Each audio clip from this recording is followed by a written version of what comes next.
কিশোরগঞ্জের হাওর উপজেলা মিঠামইনে ভয়াবহ সড়ক দুর্ঘটনায় মুহূর্তেই নিভে গেল একটি সুখী পরিবার। ওয়ালওয়েদার সড়কের ভাতশালা সেতুর পাশে চাল বোঝাই একটি পিকআপ ভ্যানের সঙ্গে মোটরসাইকেলের মুখোমুখি সংঘর্ষে নিহত হয়েছেন একই পরিবারের ৩ জন। নিহতরা হলেন মিঠামইন উপজেলার মহিষারকান্দি গ্রামের মনির হোসেন, তার স্ত্রী মুন্নি আক্তার এবং তাদের ছেলে মোহাম্মদ আয়ান। এই মর্মান্তিক দুর্ঘটনায় পুরো এলাকায় নেমে এসেছে শোকের ছায়া।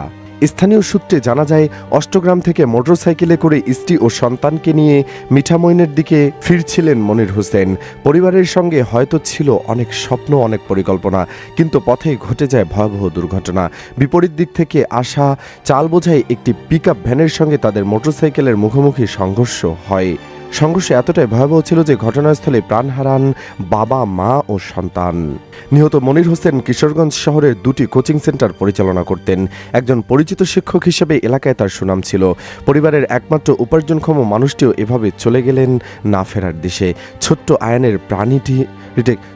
আয়ানের প্রাণহীন দেহ দেখে কান্নায় ভেঙে পড়েন স্থানীয়রা। একসঙ্গে 3টি লাশ দেখে হৃদয় বিদারক পরিস্থিতির সৃষ্টি হয় পুরো এলাকায়। দুর্ঘটনার পর পিকআপ চালক পালিয়ে যাওয়ার চেষ্টা করলে স্থানীয় জনতা ধাওয়া দিয়ে গাড়িটি আটক করে।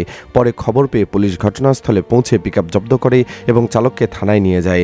অষ্টগ্রাম সার্কেলের সহকারী পুলিশ সুপার মোহাম্মদ শহীদুল হক জানান, এ ঘটনায় আইনগত ব্যবস্থা প্রক্রিয়াধীন রয়েছে।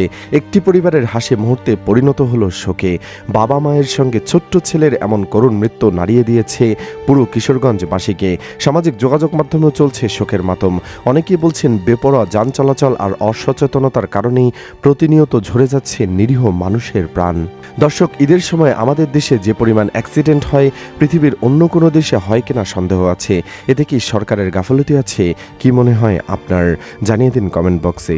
ভিডিওটি ভালো লাগলে লাইক দিন ও শেয়ার করুন। ধন্যবাদ।